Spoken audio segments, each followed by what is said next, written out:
Sometimes resilience isn't about overcoming or defeating a challenge. It's just about being able to persist and last through it.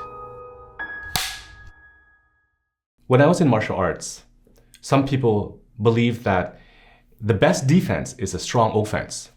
So they would keep on attacking, but then they would tire out very quickly, and they're more prone to losing or being knocked out. Having a diversity of skills in order to block, to parry, to dodge, or move out of the way is helpful so that we can last through the other person's attacks and then look for an opening. And when we see an opening, we have the energy to act on that opening and win. Well, this concept is the same for facing any challenges. In my professional career, after I left Mount Sinai Hospital in Toronto, I had to open up my own clinic. And for better or for worse, healthcare in North America is a business. And businesses are relentless.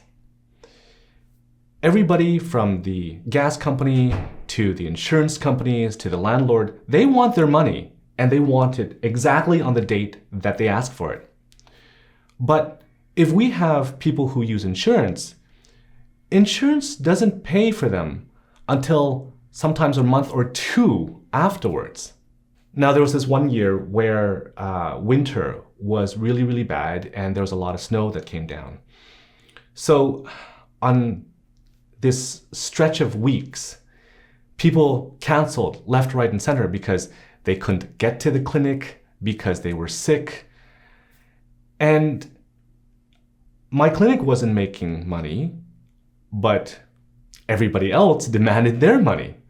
So I would wake up in the morning thinking, oh my God, like, what am I gonna do? I'm digging into my lines of credit, I'm digging into my debt. And so the first thing I do is I say, okay, what can I do about this? Now I'm lying in bed, so I really can't do anything. So I try to find ways to distract myself. So I think, my favorite anime, like Demon Slayer and My Hero Academia, they're coming up with new seasons. Oh, that's exciting. And the show Reacher on Amazon, I can't wait for the new season to come out there. And these would distract me from my sensations of my heart pounding, my chest tightening, my face tightening, my body wanting to curl in like this, the sensations of anxiety. But after a couple minutes, they would appear again. So I said, okay, let's get out of my head. Let's pay attention to the warmth of my hands underneath the blanket, the gentle breathing of my wife next to me, or the cool air around my face. And let's just pay attention to the sensations in my chest, my stomach, my face, and watch them for a while non-judgmentally. And that kind of helped. Between the distraction and the tracking of my body sensations, I was able to calm myself down in order to get out of bed. Now, once I got out of bed, I had to get myself ready, get my kids ready, prepare lunch, do routine stuff. Now, routine is great. It's like a downhill slope when you're in a vehicle. It helps you to naturally pick up momentum and move along if it's hard for you to do so. Now, once I got to work, that's where I can actually do something.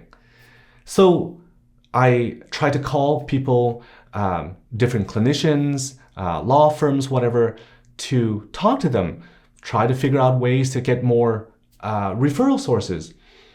But those were non-starters because everybody was busy or sick or something else. And then I thought, oh, maybe I can work on marketing and media.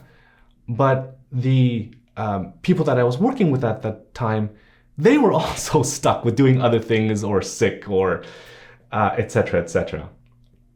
Ugh, so frustrating. So, okay, let's try to put things into perspective. My mom always said that if you look up, then there's many, many people ahead of you. But if you look down, then there's also a lot of other people. So why don't I think to myself, oh, there's a lot of other people who are worse off than I am. Maybe that'll help. But I'm insecure about myself right now and my business. I have to use all of my resources and skills to help me nurture that insecurity or help me to relieve me of that insecurity. I don't have the capacity to worry about other people. So that didn't really work. At the end of the day, the only thing I could do was commiserate, find somebody else who was struggling just as much as I did. So I reached out to my mentor who started this interdisciplinary chronic illness program 40 years ago. And right now he's retired, so he had nothing to hide from me. He said, yeah, business is like a child. You have to constantly put effort into it. And a lot of the times it's just a black hole. So for some weeks or months or sometimes even a year or two in his career, he had to struggle through not having people walk through the door, not having good referral networks, or having laws change that affected him. At the end of the day, nothing really changed, but I felt better. Sometimes resilience isn't about overcoming or defeating a challenge. It's just about being able to persist and last through it. In resilience research, diversity is a very important factor because the more diversity we have in terms of skills inside of us that we can use to deal with a challenge, or the resources around us, like the people, places, and activities that we can tap into, then the better chance that we will be able to absorb, deal with, or last through challenges. How many skills and resources do you have in your life?